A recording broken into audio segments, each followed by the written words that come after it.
Kami dari Bikers Subuhan Pangkal Pinang. Saya tak minta untuk foto aja. Gambar itu cuma di sini. Jaketnya. Bikers. Tengok. Bikers Subuhan 2,5%. Apa ini? Jangan lupa bayar zakat. Itu dia. Subuhan. Subuhan itu artinya dia subuh aja datang. Zuhur, asar tak ada. Maksudnya sedangkan subuh aja dia datang, apalagi zuhur. Itu maksudnya. Ini merah putih untuk menunjukkan bahwa anak-anak kalau sudah ke masjid jangan ragu tentang kecintaannya pada NKRI. Jangan curigai mereka mau mendirikan negara Islam. Mereka tetap cinta Pancasila. Apa yang terjadi belakangan ini membuktikan Allah sekedar mau menunjukkan siapa sebenarnya yang cinta pada NKRI, siapa yang benci pada NKRI. Takbir. Nih, sholat subuhnya rajin, beribadah, anak muda pakai jaket. Jadi kalian kalau pakai motor itu tolong pakai jaket. Karena ada beberapa orang, syukron, terima kasih. Ada orang setiap dia pergi koran diletaknya depan. Tak mau pakai jaket. Dimasukkannya koran. Rupanya sakit paru-paru. Pas diperiksa ronsen di rumah sakit, nampak koran. Masuk koran itu ke dalam. Jadi pakai jaket, pakai helm. Jangan macam ustadz yang semalam pakai trail tuh, tak pakai helm. Itu tak betul, yang kalian ikut. Harus pakai helm. Pakai helm, yakinkan bunyi klik baru jalan. Klik baru jalan. Tapi coba juga buka. Karena saya pernah waktu diundang sama anak-anak muda, Ustadz, nanti dari hotel ke tempat acara Ustadz pakai motor ya. Oke lah. Klik dulu Pak Ustadz. Iya, klik. Pas sampai di lokasi tak bisa dibuka. Gawat. Sebetulnya tak berarti masalah, tapi karena live viral jadi masalah. Paksa diambil pisau. Begitu cabut saya campakkan helm. Ingat sampai sekarang, trauma saya. Tolong anak-anak muda bikers kalau ngundang saya, kalian setel dulu helm itu. Begitu juga mesinnya, businya segala macam. Jangan sampai udah diengkol kita udah gaya, mati mesin. Aduh, anak-anak muda nih. Subuhan Pangkal Pinang, bagaimana cara yang tepat untuk hijrah pada zaman sekarang, khusus anak muda zaman sekarang nih Pak Ustadz. Yang pertama, anak muda mesti ingat bahwa malaikat maut mencabut nyawa tidak menengok akte kelahiran. Perasaan saya sudah masih muda saya, apalagi semalam waktu naik trail itu terasa macam semester 7. Tapi begitu saya tengok akte di belakang biografi Ustadz Johar Ridhoni Marzuki, saya tengok lahir 1987. Saya 77. Dia 87 nulis buku setebal ini. Saya 77, 10 tahun lebih tua. Rupanya kita sudah tua. Tapi malaikat maut tidak lihatnya 87 77. Jadi yang muda pun jangan bangga kali kan. Jadi kalian ingat mati. Nanti ustadz yang membimbing anak muda bikers ini tolong buat acaranya besok. Anak-anak bikers hari Ahad subuh datang semua, kita sholat subuh bersama. Setelah itu langsung acara penyelenggaraan jenazah, memandikan, mengkafankan, menyolatkan, menguburkan. Pertama mandikan dulu. Oh, besar modal mandikan nih Pak Ustadz, kan prakteknya mesti pakai boneka. Tak usah, cari anak bikers itu satu, suruh dia pakai celana pendek, baringkan di atas meja. Jamaah sekalian menyiramnya dari sini, gosok-gosok lah, cucu hidung gini. Jangan sampai najisnya nanti keluar. Tangan ini mesti disampul pakai kain putih. Tangan ini disampul pakai kain putih. Setelah itu baru ujungnya pakai koreklah hidungnya, telinganya bersih karena dia menghadap Allah Subhanahu wa taala. Korek. Senyum, mayat nggak boleh senyum. Setelah itu dikapankan dia. Kapan? Nah, begini cara ngapan. Kainnya dulu di bawah, 1 lapis, 2 lapis, 3 lapis. Letakkan mayat di atas. Nah, setelah itu baru tutup. Nah, kapasnya, hidung. Dah, wajahnya buka. Baru ikat pucuk. Baru dibawa, masukkan ke kubur, gali agak-agak setengah meter. Betul-betul gali, masukkan dia ke dalam. Satu megang kepala, satu megang pinggang, satu megang kaki. Perhatikan. Nah, ini hidungnya harus nempel ke arah kiblat. Mana kiblat? Sana. Nah, jenazah itu bukan telentang, miring. Hidung harus kena tanah. Sunnah harus kena tanah, tempelkan. Dah. Lahat. Paling bagus tuh lahat. Liang lahat, bukan pakai keranda. Afdal, keranda boleh, tapi paling bagus liang lahat. Dikerok, masukkan dia ke dalam, miringkan ke arah kiblat, baru tutup. Tutup. Dah, naiklah ke atas, timbun. Dah.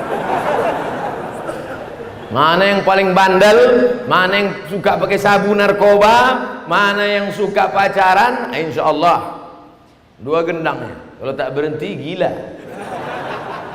Langsung. Jangan cerita tentang mati. Pernah kau masuk ke dalam? Enggak. Coba masuk ke dalam. Baca kitab Tanbihul Mughtarrin, Syekh Abdul Wahab Asy-Sya'rani. Dulu mereka begitu. Mereka gali di dalam rumahnya, disiapkannya. Asal hatinya keras, datang sombongnya, datang angkuhnya, datang cinta dunianya. Bangun dia tengah malam, masuk dia ke dalam, mengingatkan, hai fulan, kau akan mati menghadap Allah Subhanahu wa taala. Ini yang pertama, anak muda mesti ingat mati. Tapi jangan keluar dari sini kalian bawaannya mau mati aja. Biasa naik motor ngebut, habis itu pelan. Lari 20. Kenapa gak laju? Mau mati aja. Tetap laju. Cuman bedanya dulu kalau laju, sekarang semakin laju, semakin kencang zikirnya. La ilaha illallah, la ilaha illallah, la ilaha. Otong polisi razia depan. Prit! Mana SIM? La ilaha illallah. Kata Pak polisi, lewatkan, ini jamaah kita ini. Jangan berdalih dengan agama kalau tak punya SIM. Jangan bawa-bawa nama Habib. Mana SIM? Saya jamaah Habib. Pas ketangkap nyebut Habib, pengajian tak datang. Ingat mati.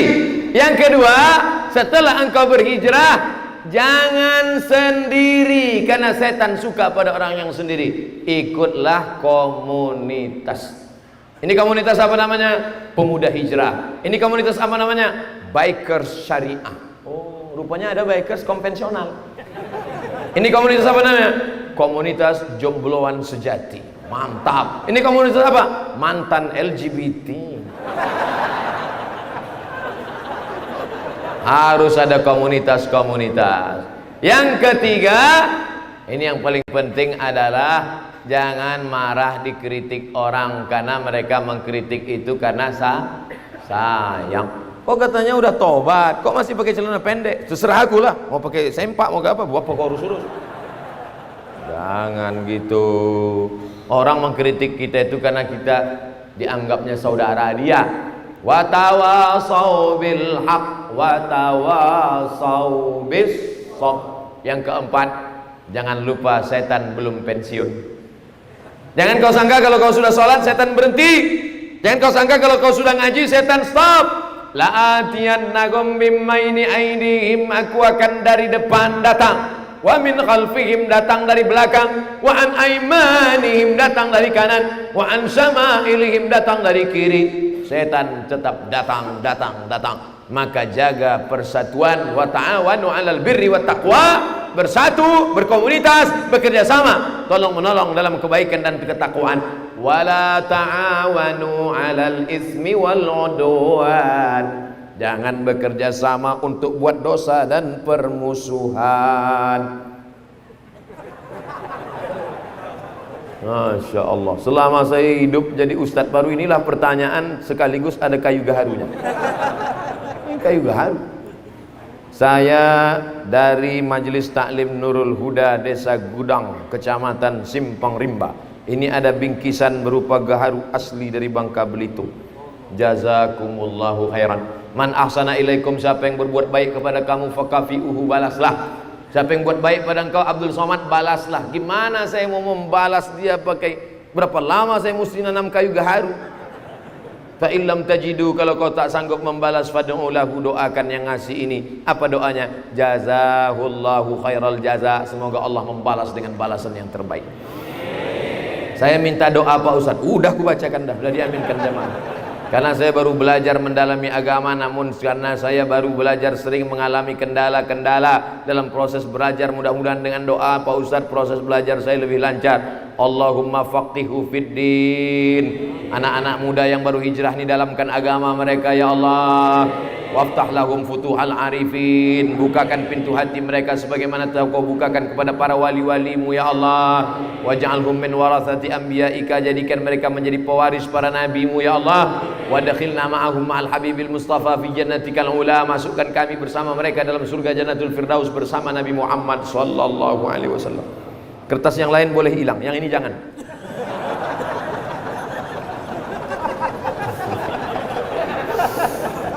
Apa hukum meninggalkan sholat wajib? Man taraka salata muta'ammidan faqad kafara jihara. Siapa yang meninggalkan sholat secara nyata, maka kafirlah dia jihara, secara nyata. Jangan tinggalkan sholat. Al-ahdul ladzi baini wa baina abdi, perjanjian MOU, Memorandum of Understanding between me and you, perjanjian antara aku dengan kamu, kata Allah, adalah sholat. Kalau kau tinggalkan sholat, batal perjanjian. Maka sehari semalam 17 kali kita perbarui, iyyaka na'budu wa iyyaka nasta'in. Assalamu alayka ayyuhan nabiyyu wa rahmatullahi wa barakatuh. Belum selesai, itu tadi sholat. Apakah berdosa orang tua membiarkan anak perempuan tidak berhijab? La yadkhulul jannata, tak masuk surga ayah, tak masuk surga abang, tak masuk surga suami dayus yang tak ada rasa cemburunya.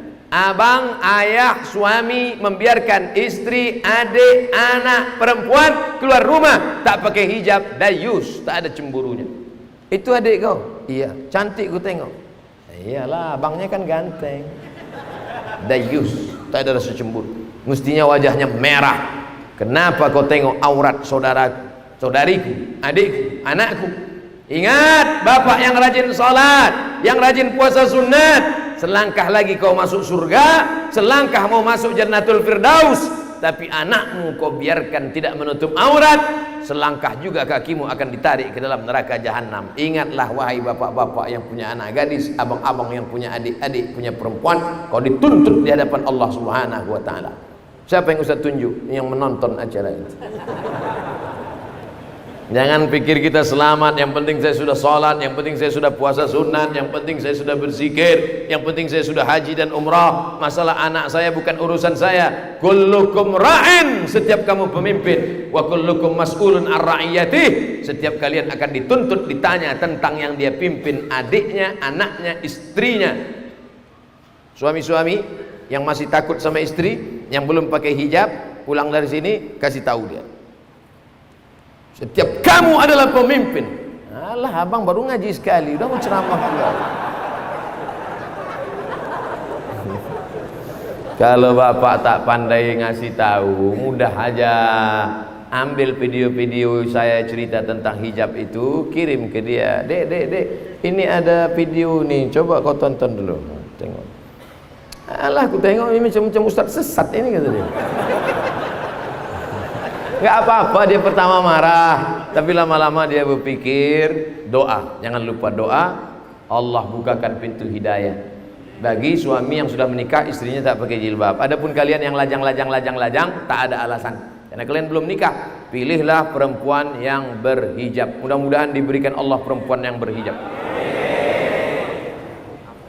Apa hukumnya menyentuh perempuan yang bukan mahram? Li ayyut'ina ala ra'si ahadikum, ditusukkan ke kepala kamu, ditusukkan besi dari neraka ke kepala kamu, khairan, lebih baik min antamussa yada mar'atin la tahillu lahu, daripada menyentuh tangan perempuan yang tak mahram. Balik dari sini, ambil jarum kecil aja, tak usah paku, jarum pentol, bakar pakai lilin, setelah merah cucukkan. Kadang kita kalau tak dites tak percaya kita. Tusukkan ke kepala, itu lebih baik daripada kau menyentuh tangan perempuan yang tak mahram. Jadi kalau ada perempuan sudah ngulurkan tangannya, Pak Ustaz, saya sebetulnya nggak mau, daripada dibiarkan kan mubazir. Ini udah gini Pak Ustaz, ginikanlah. Insya Allah dia tak sakit hati. Gini kan, senyum kita gini. Jangan pula terlalu kaku, dia udah gini kan. Li ayyut'ina ala ra'si ahadikum, ditusukkan ke kepala kamu. Khairan min antamussa yada mar'atin la tahillu lahu. Tentu nengok itu down dia. Jadi sesuaikan juga. Yassiru, berikan kemudahan. La tu'assiru, jangan kau persulit. Basyiru, berikan kabar gembira. Wala tunaffiru, jangan buat orang lari dari agama. Dia udah maaf begini ulurkan. Saya tak pernah belajar ini di Mesir, saya tak pernah belajar ini di Maroko, saya tak pernah belajar ini di Sudan. Ini dapat saya dari film India. Kita sama orang India ini bingung kita. Iya sama tidaknya sama. Saya satu asrama sama orang India setahun waktu di Maroko. Saya tanya dia, jadi kita besok ke kampus? Apa iya apa tidak?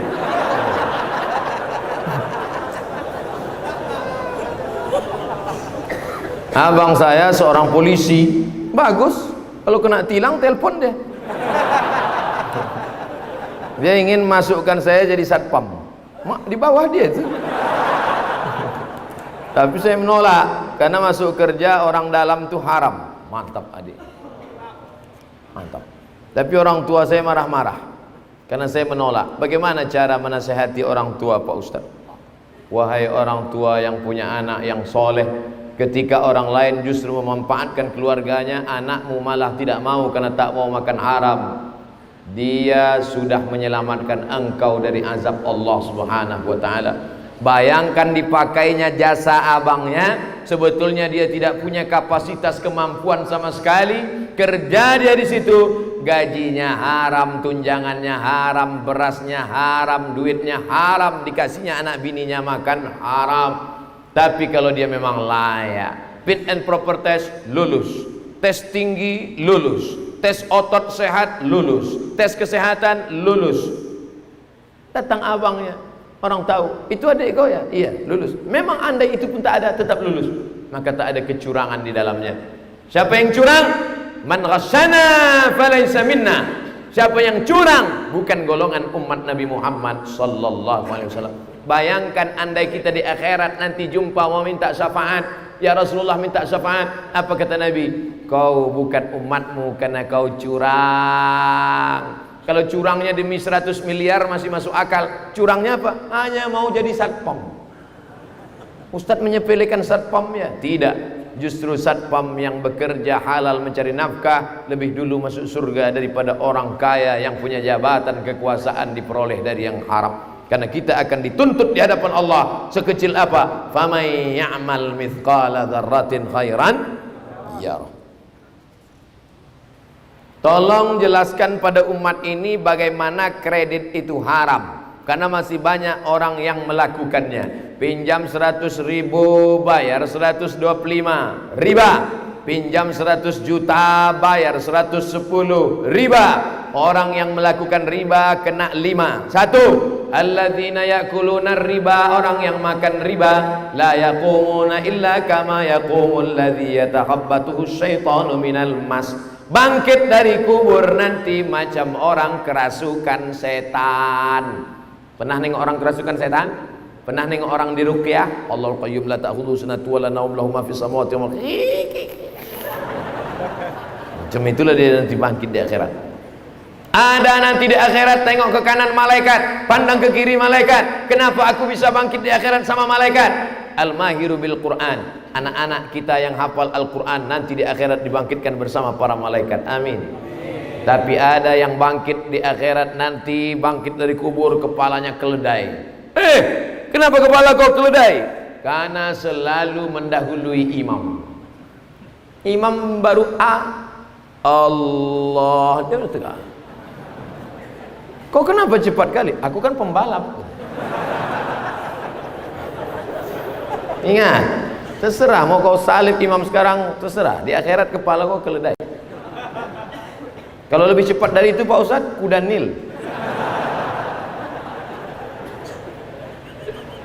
2. Duit yang haram tadi dimakan, dibelikan ke nasi, dibelikan ke lontong sayur, pecel lele, lalu disuapkan ke mulut, berubah menjadi darah.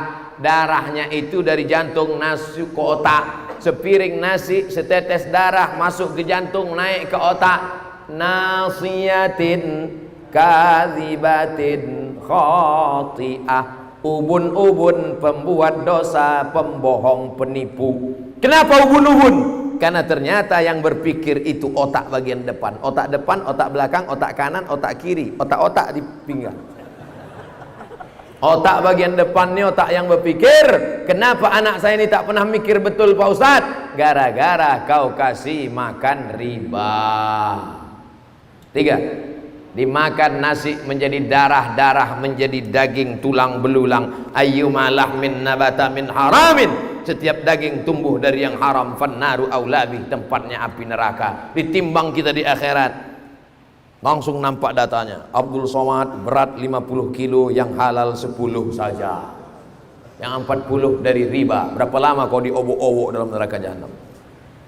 4. Hasil riba, untung riba, sedekahkan ke masjid, beli karpet.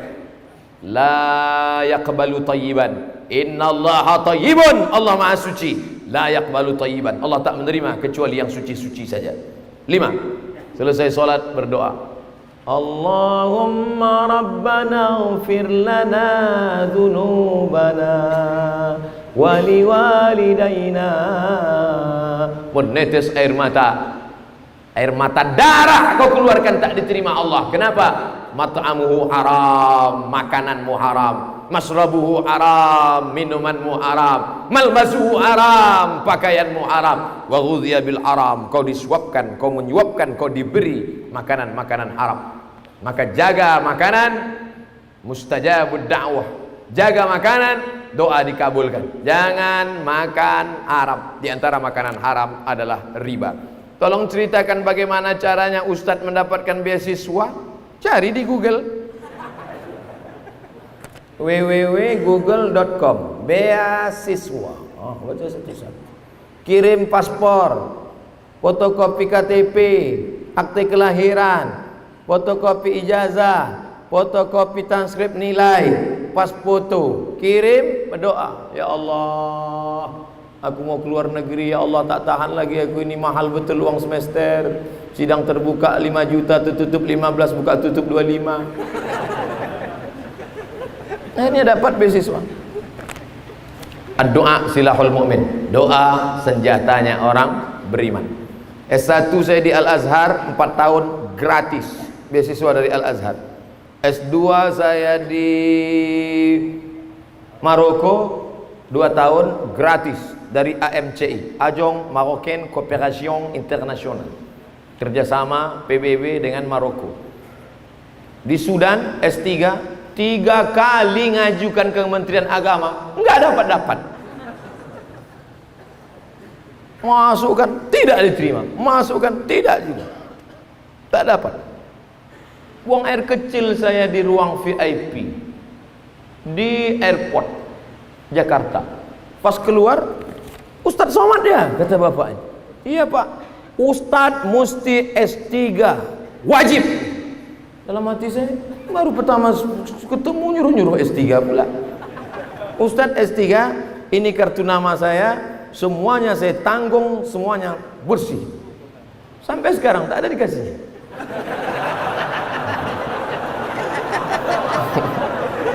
Disitulah saya baru paham, rupanya ditutup orang di pintu sini, dibukakan Allah 1000 pintu. Jangan kau takut. La takhaf, jangan sedih. Wala tahzan, jangan cemas, jangan khawatir. Innallaha ma'ana, Allah bersama kita.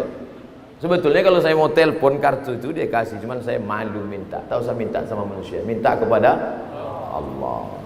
Jangan minta kepada manusia, hilang izzah kita, hilang harga diri kita, hilang martabat kita. Sedang martabat aja hilang sakit hati kita, apalagi martabat.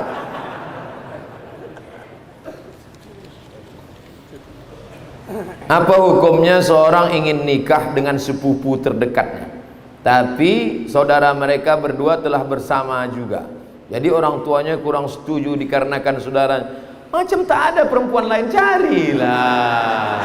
Ilaha illallah. Apa kata Sayyidina Umar bin Khattab? Igtaribu tasihhu, nikahlah kau dengan orang jauh, orang asing, maka kau akan sehat. Nikah. Tapi kalau udah sana mentok, sini tak juga, sini kena tolak, di sini diusir, sini kena siram air parit, udah buntu jalan, maka aku pesankan kepada bapak ibu, tak apa-apa dia nikah saudara sepupu terdekat itu, bagus, tidak apa-apa. Tapi sementara masih ada yang lain, cari dulu yang lain. Mana orangnya? Nanti saya kasih endorse.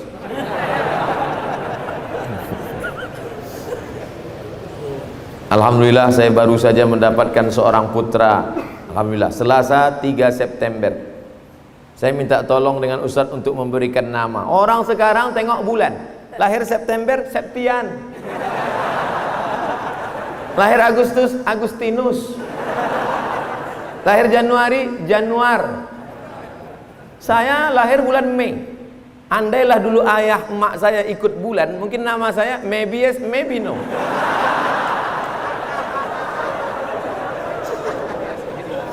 Maka kullu mauludin rahinatun biaqiqatihi, setiap anak yang lahir tergadai. Anak kita itu tergadai. Bagaimana cara menebus tanah yang tergadai? Bayar. Cara menebus anak yang tergadai, tudbahu anhu yauma sabihi, sembelihkan kambing hari ke-7. Tak ada duit hari ke-7, hari ke-14. Tak ada duit hari ke-14, hari ke-21. Tak ada duit hari ke-21, tak usah tengok kalender lagi. Sebulan, 2 bulan, setahun, 2 tahun, 3 tahun, 5 tahun. Yang sekarang umurnya 40 tahun, silakan kurban sekarang. Silakan akikah sekarang. Balik dari sini, ambil kambing, akikah. Tapi kalau udah umur 40, akikah saja. Jangan minta ayun pakai marhaban.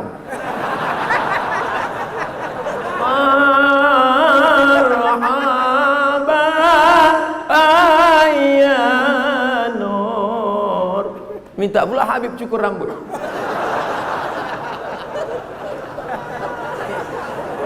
Pertama menebus anak, potongkan kambing. Yang kedua yuhlaku, cukur rambut, karena waktu dalam rahim rambutnya kotor, najis, bercampur dengan darah, bersih, cukur. Wa yusamma, kasih nama yang bagus-bagus. Siapa nama anaknya? Fatimatuz Zahra. Siapa nama anaknya? Aisyatur Ridha. Siapa nama anaknya? Khadijatul Kubra. Mantap, mantap. Siapa nama anaknya? Qatrun Nada, panggilan nada. Qatru, tetesan, nada, embun. Qatrun Nada, tetesan embun. Apa tak senang suaminya? Balik dari kerja, menetes embun. Sejuk batin. Ini nama istri, siapa nama istrimu? Christina Aguilera. Penyanyi yang dari mana itu? Nanti saya sebutkan, sangka orang saya kenal pula. Oleh sebab itu maka kasihlah nama yang baik-baik. Hummida wa ubbida. Hummida, nama yang terpuji. Hamid, Mahmud, Muhammad. Tapi kan nama orang sekarang, dulu nama orang cari yang baik-baik. Ubbida, yang nama itu membuat dia menjadi hamba Allah. Abdurrahman, Abdurrahim, Abdul Somad. Nama.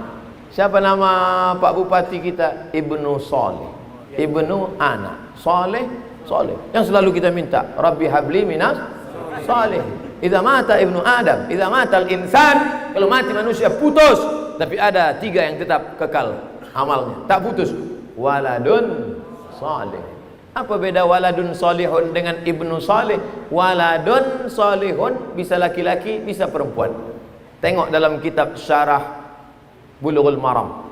Waladun salihun, maka yang punya anak perempuan jangan berkecil hati, karena makna waladun masuk anak perempuan. Tapi kalau disebut ibnu salih, hanya laki-laki saja, perempuan tidak. Maka yang punya anak perempuan jangan kasih nama Ibnu Salih, bintu Salihah. Oleh sebab itu maka nama sekarang malu Pak Ustaz. Aisyah, Fatimah, Hasan, Husain, malu. Pakai nama yang lain-lain yang cantik-cantik, yang bagus-bagus selama maknanya bagus. Nama anakmu siapa? Camry. Itu Kijang Toyota. Camry sedan Toyota itu. Anak saya ini lahir 17 Agustus Pak Ustaz. Terus Camry kemerdekaan Republik Indonesia. Mantap. Cuman pangkalnya kasihlah Muhammad Camry atau Camry Abdillah, supaya orang tak salah paham dan tak salah sangka. Mudah-mudahan kita semuanya mendapatkan kebaikan. Ala hadhihi niyyah wa kulli niyatin salihah. Al-Fatihah. A'udzu billahi minasy